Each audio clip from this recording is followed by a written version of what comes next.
Before I begin, I just wanted to do a quick form review. This is mostly for people who have been coming for a long time, members.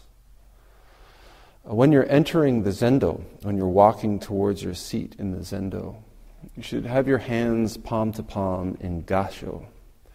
Generally speaking, gasho is the active posture. So if you're walking towards something, whether it's your seat, into a room, whether it's towards a person, your hand should be palm to palm in gasho.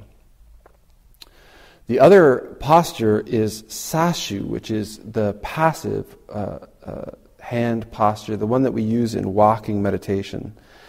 And for sashu, your right hand goes on your abdomen, your solar plexus. So just below your sternum, there's this triangle of your abdomen. This is the solar plexus. So you place your hand flat on that with your left hand covering.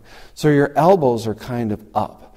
When we're doing walking meditation, it won't do to have your hands down around your belly button. This is how we sit, nice and round. But when we're walking, the arms are up at the solar plexus, and there should be this energy in your hands. Generally speaking, in Rinzai Zen, this is not a falling asleep practice. This is an actively aware, engaged practice. So even as we're walking, our hands are resting on our abdomen, on our solar plexus. But there should even be this sort of internal kind of rotation in the hands, a kind of clasping of the hands together so that there's an energetic there, so that we're awake in our hands, we're awake in our body, we're paying attention to the whole room that's around us.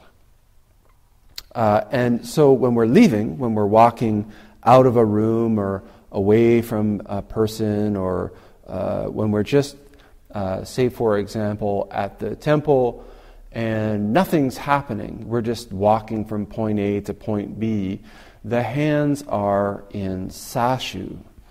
Traditionally, around a Zen training center, your hands are never just flapping around at your sides. We're always aware of what we're doing with our body, and so we use these postures, these forms, as a way of demonstrating our mindfulness, our awareness of what we're doing with all parts of our body, heart, and mind. So, I'm coming back here after a couple of weeks of holidays. And I find myself in a very curious position, I suppose, or maybe rare and precious position of being really happy to come back from vacation.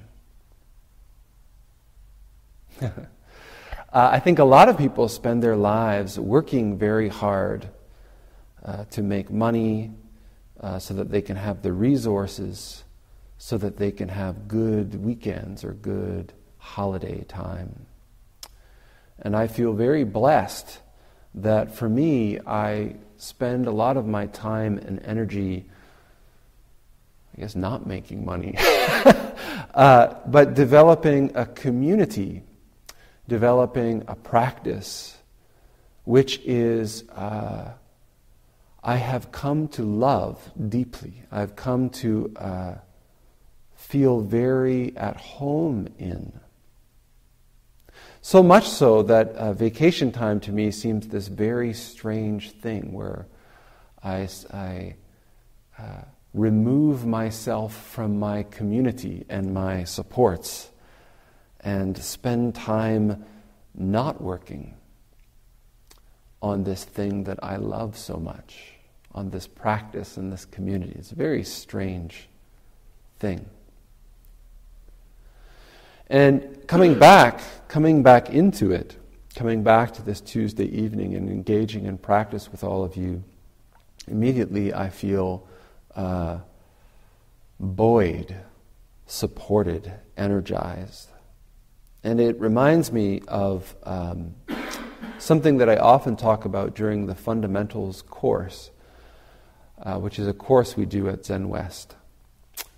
And whenever I talk about rules and guidelines. And we all have rules and guidelines.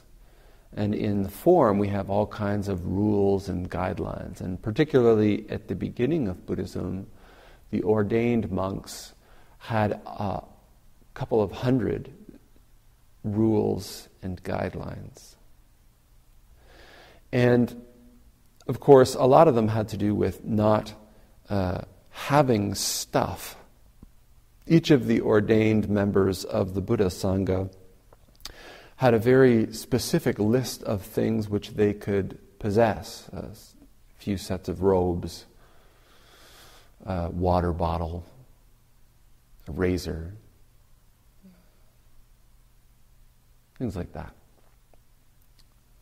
But not much else. And the monks couldn't have sex, and the monks couldn't eat after noontime. So they lived really sort of close to the ground. One of the most striking things I remember hearing or learning when I was early in practice was that the system of justice, I guess, for lack of a better word, in the Buddha's Sangha was based on this sort of collaboration, being open about your conduct and the conduct of your fellow practitioners. And one of the most remarkable things about it was that because you were not allowed to own so many things, because life was so strict, so limited, you had to ask yourself, what is it that keeps a person there? What is it that makes a person want to do that practice? The greatest punishment that was meted out in the Buddha's Sangha was to be thrown out of the Buddha's Sangha. When you think about it, being thrown out of the Buddha's Sangha would mean like you could go have sex again, and you could go get drunk again, and you could go make money again, and you could have like 3 pairs of clothes instead of 2 pairs of clothes. It doesn't sound so bad. But when you understand that when things are so low to the ground in this way, the only thing keeping you in, the only thing that gives you the strength to go on with that practice, to go on with that incredible discipline, is the merit or the benefit of the company that you're keeping. Simply being a part of this community is what keeps you straight, keeps you held in the discipline, being with good people.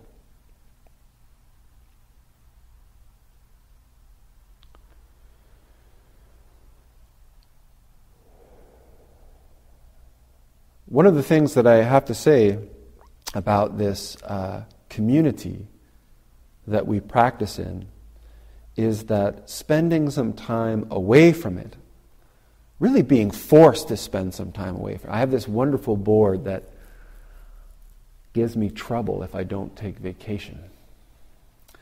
If I respond to emails during my vacation, some of my board members and the people who do work for the Zen Center tell me that my computer is going to explode if I respond to another email.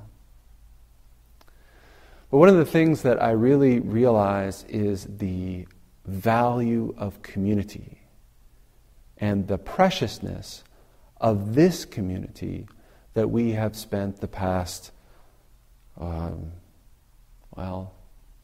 I've been here for 19 years. Around there. Developing, growing, cultivating. We have people who now, when I take vacation, activities continue, practice continues. Any one of us can disappear for a little while And this body, this community, this Sangha is there when people need it.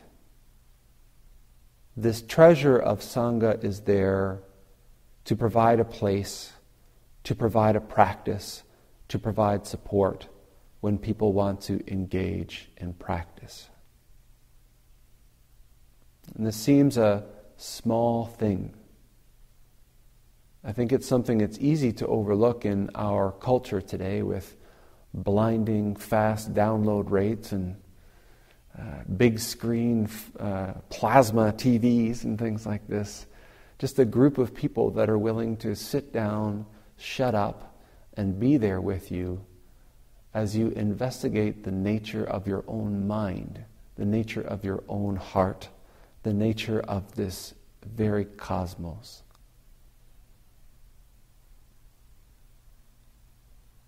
So I don't have too much to say tonight other than thank you. Thank you for engaging in this practice.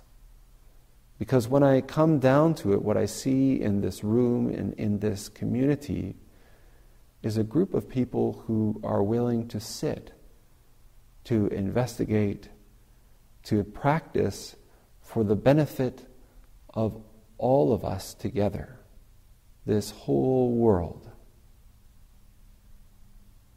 This isn't so common. This isn't so mundane. When we talk about Sangha, community, as a treasure, just spending a little bit of time away from it reminds me, allows me to remember that this community is indeed a treasure. So thank you.